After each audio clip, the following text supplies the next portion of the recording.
After seeing the growing interest of the public in the festivities as they were then called, the Executive Council decided in 1970 to send both Jocelyn Arndell to St. Thomas on a fact-finding mission to see how the St. Thomas Carnival was organized and obtain information which could help improve the local festivities. The festivities have developed over the years from the annual Queen's Birthday celebration to an elaborate fete with Queen pageants, calypso competition, local and international artists performing and entertaining the thousands of locals and visitors who patron the Carnival Village where the festivities are held. On ABS Carnival Corner, we interviewed some of the people who have made our Carnival what it is today. In 1978, the activities were not actually on a fixed date. And we celebrated on the 15th of December, which was Kingdom's Day, 11th of November, and the 30th of April. But the 11th of November, one year, the celebrations were on the French side and on the Dutch side in the other year. And on the 15th of December, that was abolished actually. So the fixed date was the 30th of April, the celebration of Her Majesty the Queen's birthday. Well, from 1970 to present, it's 40 years consecutively that the activities are celebrated or kept on a fixed date, starting from more or less the 15th of April until the 3rd or the 4th of May. And prior to 1970, the activities were kept at Caribbean Lumber Ballpark. That was Queen shows, the Calypso competition, etc. And all those things started with the government organized committee, which was called the Orania Committee, of which the late Lexi Arnell, he was president of that committee formed by the government. When we started the festival, it was considered a festival. It started with a parade at the Hope Estate coming to town, with a parade from Madam Estate coming to town, a parade from Cul-de-Sac coming to town. So we didn't have sufficient of our own people actually to have a big parade. So with my contact with the late Alan Daniel from Curaçao and Woody from Aruba, who he was well known in Carnival activities, we chartered a DC-9 and brought troops from Curaçao, band from Curaçao, likewise from Aruba, that took part in the parades here to make it a big parade. Up to now, I think groups come from Curaçao through other channels actually to join our Carnival parade. A change in if you want to compare it now to when we started, even entrance to the village, only on an international show you pay something like $5 in those days. $3 was normal to take you into the festival village. We brought Sparrow $5 to see Sparrow. Now, if you have an international show, it's between $25 and $30 to get into the village. And we looked at the ambience of the village now, even though it's a modern facility, a state-of-the-art, the best in the Caribbean. You don't have that same feeling in the village as what you had when people built and constructed their own booths. Like everyone know, my name is Odora Juki. I'm the president of the St. Martin Carnival Development Foundation. Like you all know, this year we are celebrating 55 years edition of Carnival here in St. Martin. And Carnival has grown very big for the last couple of years. And for these couple of years, we have also been every year having a pre-event before Carnival. And Carnival this year is from the 10th of April until the 5th of May. But our pre-event starts as of the 14th of March, where we started off with our block party at the Republic Bank, where that was a successful night and everyone came out. That was our first event for Carnival 2026. And then last week, Friday, on the 20th, we had our Causeway jump up, where that was very, very successful. I've got to big up the young people that took part in that jump up, where they conduct themselves in a decent manner, where the jump up really went well. We had no incidents, no misbehave. Everything went really, really joyful. And I got to commend the three three trucks with DJ Pauly, Strictly Vibe bands, and the Skillful band that had the young people enjoying themselves in the streets of Simpson Bay to our Cartway jump up. And then also we had on the 21st, we had our Nachico Senior Calypso Elimination, where we had 19 Calypsonians went up for the Calypso eliminations to take part. That will be, having 10 of them will be going over to the finals on the 21st of April at the Carnival Village, where 10 Calypso were going up against the reigning Calypso King, which is Yard Fowl. The 10 Calypso that made it to the finals is the Protege, Dr. Jones, Empress Z, the Mighty Dow, Lady Baker, Fish the Mega Boss, Ashina, Empress Ina, Young Dow, and Ebony Empress. That's the 12 Calypsonian that we're going up against the Yard Fowl on the 19th of April in the Carnival Village for the Calypso finals. Now we have our upcoming jump up, which will be our Unity jump up, where that is starting at the roundabout at the border in Simpson Bay and Colby, where we'll be jamming from that to the Phillipsburg and ending at the Carnival Village in Phillipsburg. So that will be on Friday, start at 8 o'clock. And we ask everyone to be very, precautious, because traffic is going to be very hectic. So adhere to the traffic orders from the police department, where they already have put out their bulletin on the road closure in between 8 and 1 a.m. On Friday, Saturday morning.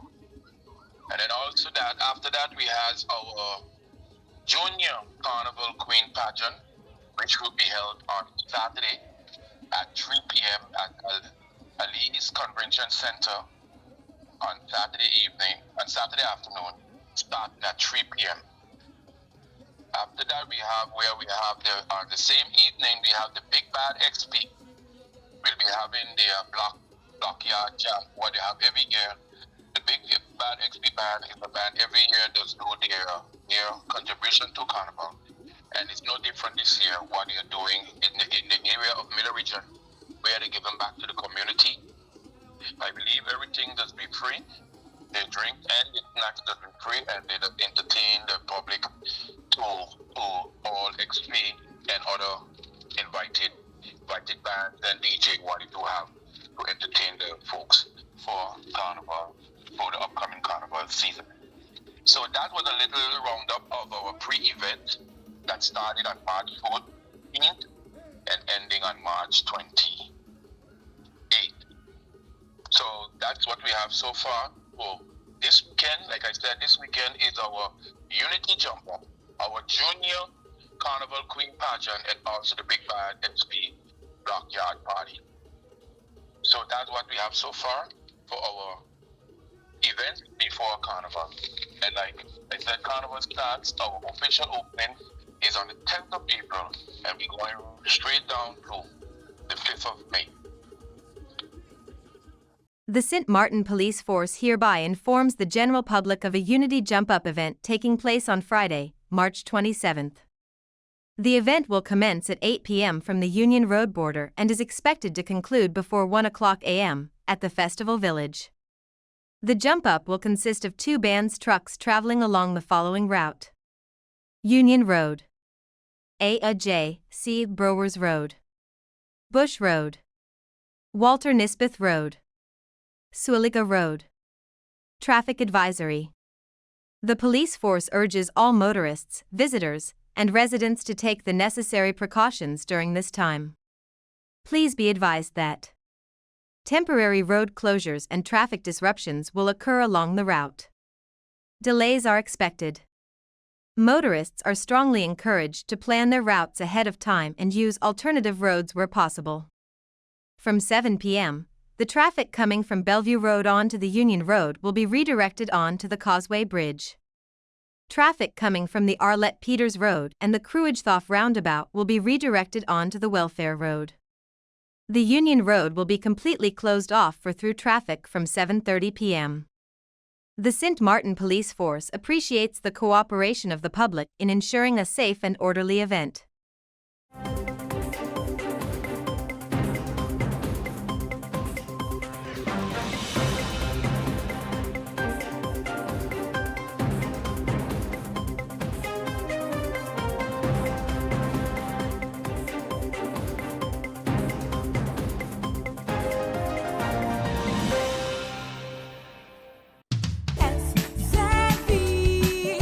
Social and health insurances.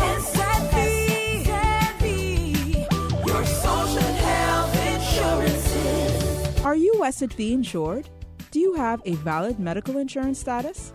SXM is cardless. Request your My SXM account today and enter the virtual office of SXM. Go to sxv.sx and sign up now. Your social and health insurances.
It is my great pleasure to welcome each of you to this important kickoff presentation for our Digital Government Transformation Project this morning.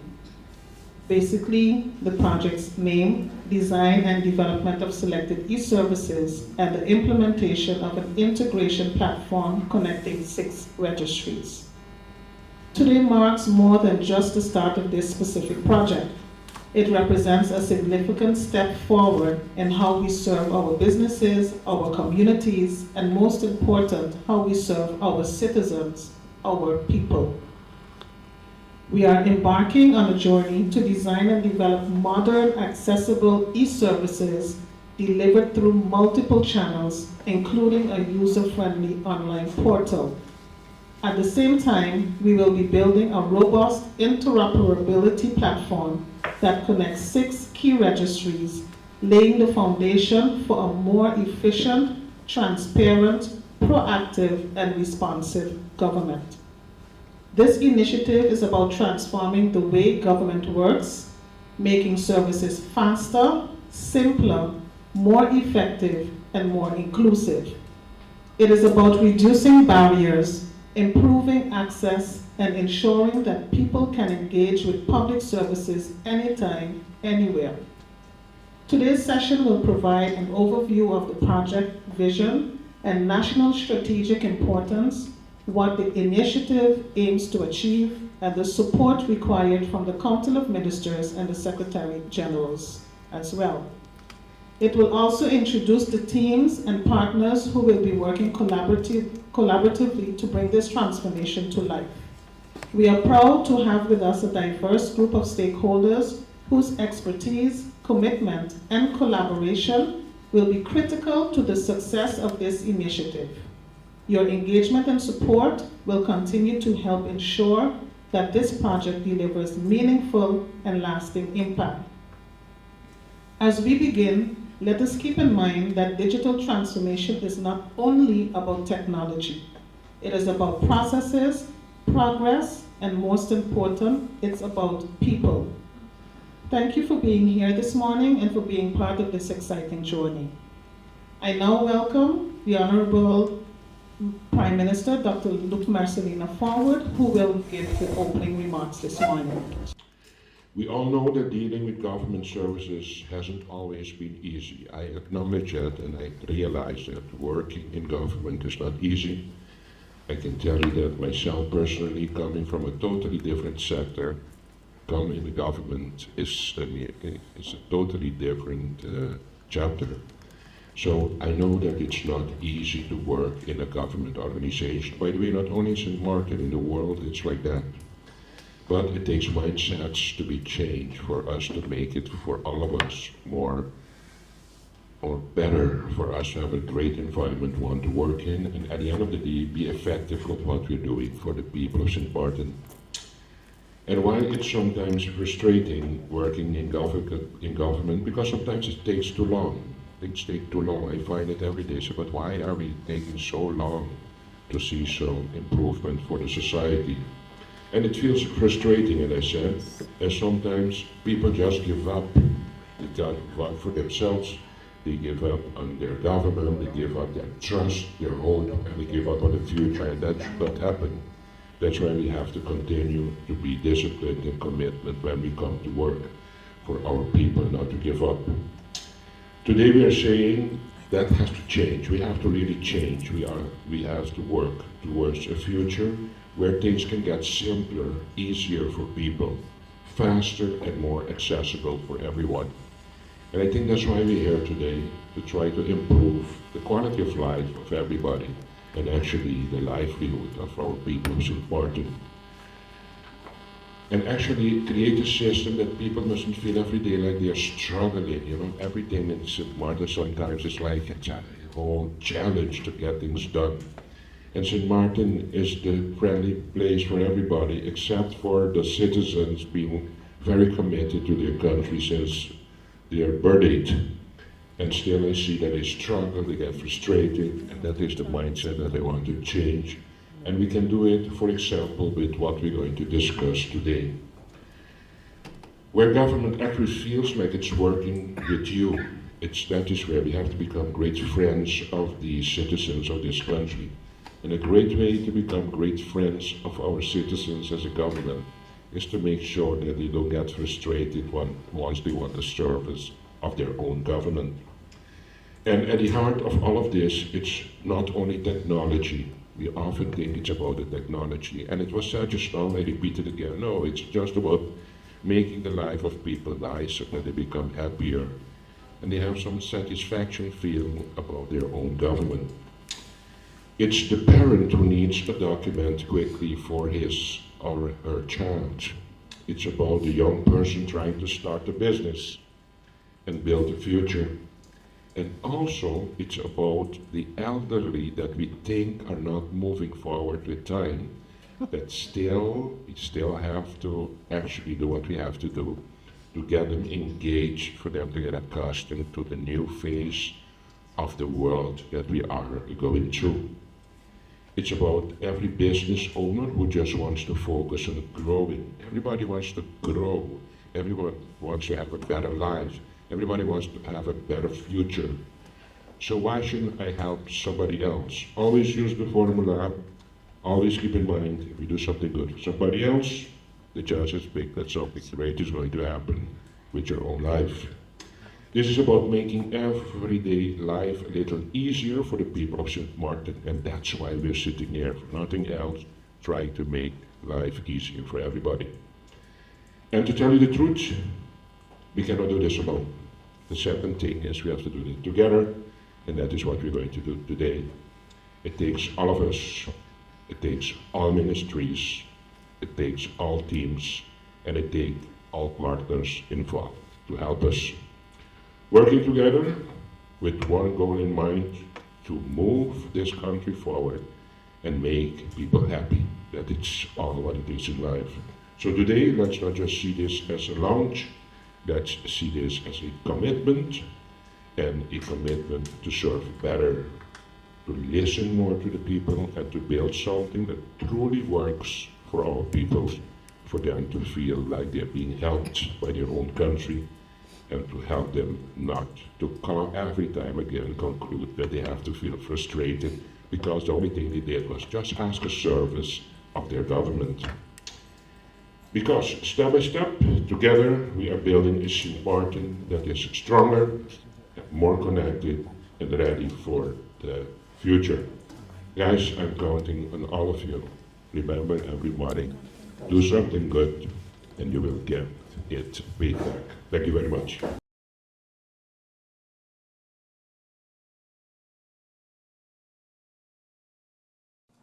As a general benchmark, households should spend no more than 25 to 30% of their disposable income on housing in order for it to remain affordable. Based on this principle, the policy defines different housing categories. Low-cost housing is aimed at households earning minimum wage, where monthly housing costs should not exceed approximately 324 guilders. That's an error in the slide. Affordable housing is targeted at middle-income households, with the maximum monthly cost of around 900 guilders. Note that the median is the income in the middle, meaning half of the people earn less and half earn more. We use median income because it gives a more accurate picture of what most people earn, as it is not distorted by a very high or very low incomes. Overall, these definitions ensure that housing remains within reach for different income groups and provide a clear framework for both policy and development. What's really critical here as well is to notice that at first value, we see that these numbers don't very accurately, appropriately align with what the market provides. And of course, we are having discussions internally with the relevant ministries on how we can address this as well. Key aspects. The policy takes a broad and integrated approach to housing. Housing is not a standalone issue. It is closely linked to who we are building for, where we build, and how we regulate and support the sector. It addresses the needs of specific target groups, including young professionals, key workers, and the elderly. What is a key worker? A key worker is a worker that has a job regarded as vital for the community, especially in the health, education, security, and infrastructure sectors. Key workers are healthcare workers, nurses, doctors, caregivers, teachers and education staff, police, firefighters, emergency service providers, public sector employees, example, central government roles, tourism and hospitality workers, given Sint-Maarten economic model. Social housing. As a large part of our population is in need of social housing, I would like to allude on this housing type a bit more. Social housing refers to housing that is provided primarily by public or non-profit organizations to households who qualify at reduced rental rates. In these cases, government supports affordability by covering part of the housing costs. At present, the Sint-Maarten Housing Development Foundation is the only provider maintaining 769 rental units, of which 636 are classified as social housing. When we look at the total housing stock of approximately 20,000 homes, this means that only about 3% is currently social housing. However, the data shows that at least 25% of our population is eligible for this type of housing. 25.5% of households have an income 1,650 guilders or less that falls below the European poverty threshold. This clearly highlights a significant gap and underscores the urgent need to expand social housing provisions. Housing program. The policy sets clear minimum targets for housing development over the next 10 years. We aim to deliver at least 1,200 homes, which comes down to approximately 120 homes per year. A key priority is social housing, with a minimum of 400 units, of which at least half will be allocated to vulnerable groups, such as the elderly and persons with disabilities. In addition, we aim to develop at least 500 affordable homes to support middle-income households. The remaining share, up to 300 homes, will be in the free market segment. This balanced approach ensures that we address the needs of vulnerable groups, support the middle class, and maintain a functioning housing market. What's really critical to recall over this is that this does not mean in of itself government is building 1,200 homes. Government, in collaboration with the private sector and other stakeholders, will have 1,200 homes as a goal.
Are you SXM insured? Do you have a valid medical insurance status? SXM is cardless. Request your My SXM account today and enter the virtual office of SXM. Go to sxv.sx and sign up now. Your social health insurances.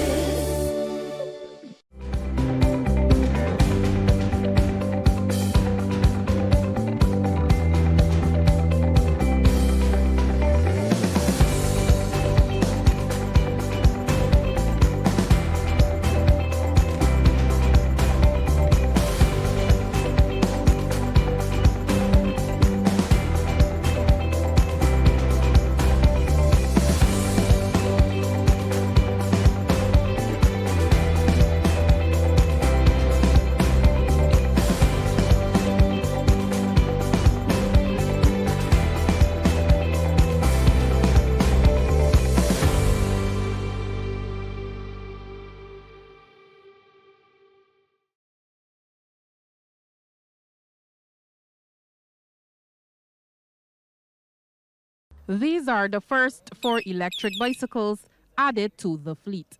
2 more are expected soon, and an additional 6 are already on order. The police constables on these bikes have received specialized training, and some of their colleagues have also been prepared for the assignment. Deputy Divisional Commander for the Bridgetown Division, Acting Superintendent Roland Cobbler, says that the program is designed to boost police visibility, strengthen community engagement, and support broader crime prevention efforts. This program will focus on the commercial areas in Bridgetown and will also be extended to Hastings and Worthings and Warrens. By deploying police officers on bicycle, we aim to foster greater engagement with residents and businesses, build stronger community partnerships, and ensure that our policing remains approachable and effective. He adds that the initiative reflects the service's shift toward more proactive policing and deeper community partnerships.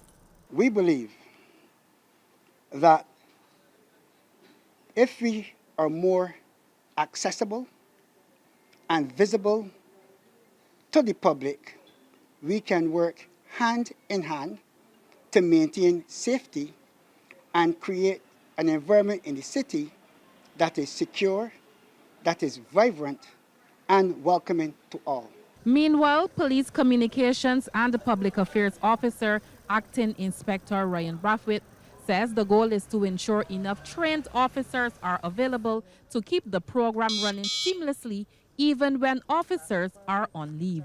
It's a police constable duty at this time, but they will be supervised, whether it be on foot or by car, by an SPO. So SPO might arrange a meeting point for them to meet at a particular time to ensure that everything is going well with them. They're having, the duty is going well and they're not having any issues out on duty. While the cost of the project has not been disclosed, Acting Inspector Brathwaite says the bicycles will be carefully maintained. Anesta Henry, CBC News. This is our SXM Daily Newscast. Thank you for joining us.